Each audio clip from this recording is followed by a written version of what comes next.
Welcome to The Deep Dive. We're the show that takes your sources, really digs into them, and pulls out those key insights you need. And today, we're doing a really important deep dive, especially for you if you're a young person navigating everything. We're decoding teen health habits. You know, it's that time of life where everything feels so intense. Friends, school, figuring out who you are. And then, piled on top, you get all these mixed messages about your body, about weight, what's healthy. It honestly feels like trying to find your way through a maze blindfolded sometimes.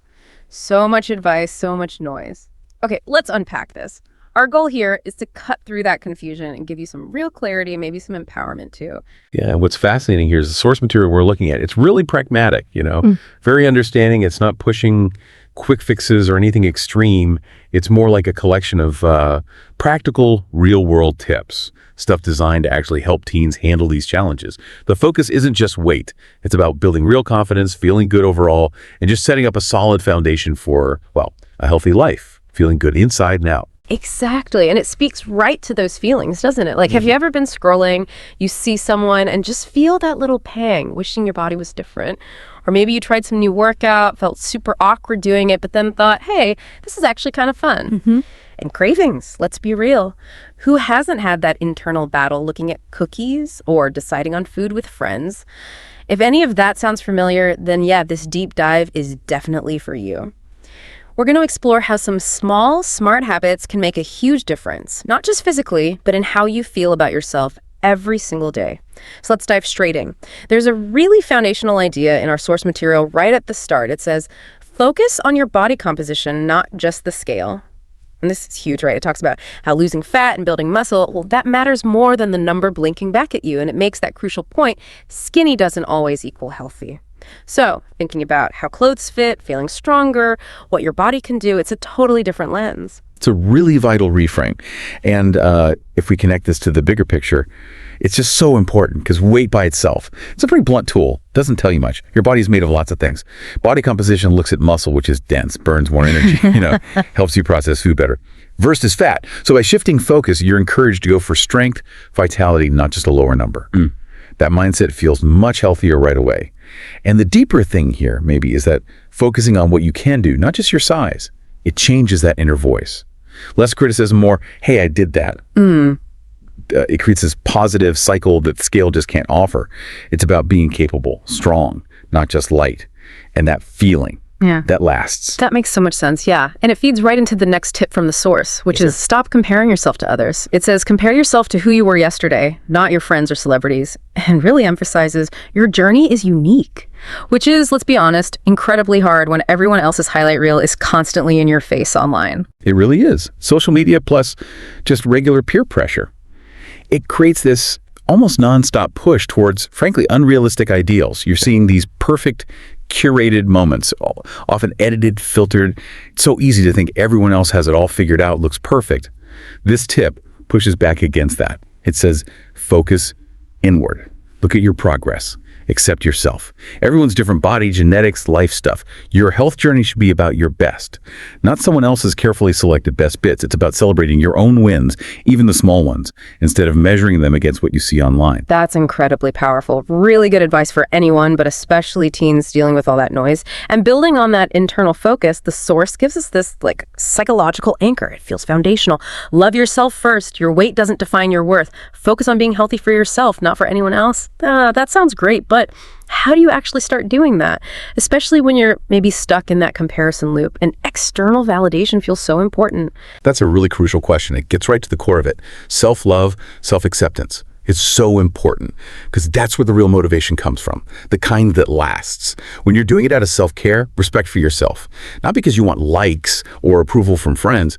The habits stick. They just do. The how, well, it often starts small.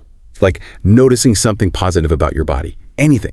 Treating it well with decent food, moving it kindly, talking to yourself nicely. It flips the script from feeling like a chore or punishment into something empowering. You're valuing yourself enough to take care of yourself. For you, not for them. Okay, that shift from punishment to empowerment feels really key. So with that mindset sort of established, let's get into some of the really practical stuff. The actionable steps for activity and nutrition. The source gives ways to bring movement and healthy eating into your life so it doesn't feel like this huge, awful task. It says, try new activities. Simple but effective. Not just go exercise, but experiment with sports, dance, swimming, or workouts you've never done. I remember being a teen and thinking exercise was just running, which I hated. This opens things up. And that's the genius of it. It taps right into the psychology of enjoyment. We often frame exercise as this thing we have to endure. But if you find something you actually like, it stops being work. It becomes part of your life. If it feels like punishment, you're just not going to stick with it long term. Makes sense, right? So encouraging experimentation, it just ups the odds you'll stumble onto something that clicks for you. Maybe it's martial arts, maybe yoga, maybe swimming, like you said. Yeah. It takes the work out of workout, turns it into something you might actually look forward to. Imagine that. Finding the joy in it. Yeah, that changes everything. But, okay, while you're trying new things, getting excited, the source also offers this really important cautionary note. Avoid rushing. It warns that extreme workouts or diets can backfire, and it recommends taking it slow. Protect your joints, your muscles, your long-term health. For growing bodies, this sounds particularly vital. Oh, absolutely. It's all about sustainability over those quick, dramatic fixes. Going too hard, too fast, especially when your body's still developing, that carries real risks. You can injure developing joints, muscles, stuff that could cause problems down the line. And extreme diets, they can mess with growth, metabolism, even your mental health by creating this really unhealthy relationship with food. Taking it slow means the progress is healthy, gradual, and something you can actually maintain for life. It protects your body when it's most vulnerable, building a strong engine, not burning it out. Yeah, that's really smart advice, protecting yourself for the long run. Okay, shifting gears slightly to nutrition. The source has some super practical tips here too, starting with limit fast food. Now, it's not saying cut it out entirely, let's be real. That can feel impossible for teens, especially socially. Instead, it suggests trying healthier options when you can choose. And I love this unique angle. Be the friend who suggests a fun, nutritious option, you'll stand out. That feels like a great way to handle those social situations. It really is. It gives context for making mindful choices, particularly with friends. It acknowledges fast food is around, doesn't shame you for it, but it encourages you to take control when you can. You have that power. And that idea of suggesting healthier spots, that uses positive peer influence. Instead of feeling pressured, you become the one gently guiding things. Maybe suggesting that new smoothie place or a cafe with good salads instead of the usual burger run. You make a good choice for you. And maybe inspire your friends too. Win-win. And right alongside that is the skill of learn moderation. The source uses classic examples like birthday cake or pizza, the advice. Don't overdo it, because ultimately, eating in moderation makes sticking to healthy habits easier. This feels so much more realistic than just banning foods altogether, doesn't it? Way more realistic and sustainable, frankly. Moderation is just key for a balanced life. When you forbid certain foods completely, what usually happens, you feel deprived. Then that often leads to unhealthy binges, right? That whole restrict then overdo it cycle. Some call it the forbidden fruit effect. Learning to enjoy treats in reasonable amounts. It stops those extreme reactions. It makes those foods just part of a normal, healthy pattern. No guilt needed. It helps you build a healthy relationship with all food, not just labeling things good or bad. Okay, and rounding out the nutrition advice, the source encourages you. Try new foods. This is a big one. It points out that developing a taste for veggies, fruits, balanced meals now makes adulthood way easier. And bonus, you get more flavors and have better health outcomes. So it's about adventure too, not just health. Absolutely. Expanding your palate, building that nutritional foundation while you're young, huge long-term benefits. Adolescence is such a critical time for setting up lifelong eating habits. The more variety you learn to enjoy now healthy stuff, obviously the more nutrients you'll get, the easier it is to eat well as an adult. Think of it like investing in future you. You're opening up a world of taste experiences and building a stronger body. Why limit yourself to just a few foods forever? Trying new flavors is exciting. Right. Now, let's pivot a bit. Let's talk about that crucial link between your mind, your emotions, and your physical habits. The mind-body connection. So what does this mean when it comes to handling feelings and finding support? Our source tackles control anxiety and emotional eating. It's just some really smart alternatives for when you feel stressed or anxious. Like, instead of grabbing snacks, maybe go for a walk, do push-ups, stretch, or play a game. For a lot of teens, when stress hits, big test, friend drama, whatever, reaching for comfort food feels almost automatic. The easiest answer. And this raises an important question. How do you break that cycle? Using food to cope. Stress and anxiety, they trigger physical responses, right? Sometimes that makes you crave certain foods or just eat more. Your body's alarm system basically gets confused, tells you food will fix it, even if you're not truly hungry. These active strategies, the source suggests, They give you healthier ways to deal with those feelings. Instead of just passively eating, you're actively doing something. Moving your body, engaging your mind. That can actually lower stress hormones, shift your focus, give you a sense of control. And you avoid the downside of emotional eating.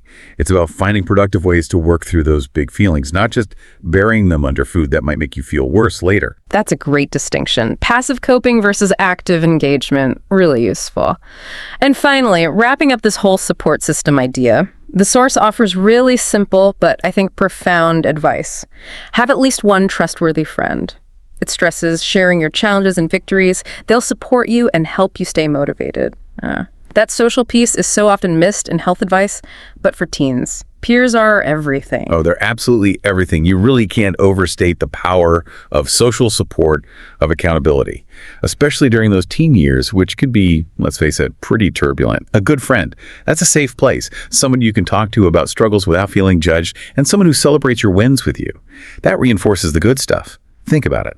Trying to eat better, trying new sport, having a friend doing it too, or just cheering you on makes it feel less like you're alone in it, much more achievable. That shared journey makes it easier to stick with things. You've got someone to lean on, someone to motivate you back. It turns it from just your effort into like a team effort, makes it stronger, and honestly, more fun. So as we wrap up this deep dive, it feels like what's really come through isn't just a list of tips, it's more like a whole philosophy. Self-care, empowerment, it all ties together. We've seen that getting healthier as a teen. It's not really about extremes or quick fixes. It's about building these small, smart habits and being kind to yourself along the way, from changing how you think about your body, finding joy in moving it, making conscious food choices, all while looking after your mental health and building that support network. Our source really gave us practical, real tools. It's like building a new internal compass for health, maybe. That's perfectly put. Yeah, this isn't about hitting some endpoint. It's about getting the tools, the mindset for a lifelong journey, well-being, self-discovery, all that good stuff. And building on that idea that your journey is unique and the importance of trying new things, here's a little something for you to think about. Given everything we've talked through, all these practical ways to look after yourself, body and mind, what might be the one small new habit from our conversation? Just one single thing that you could realistically try, maybe even today. Just, see what happens.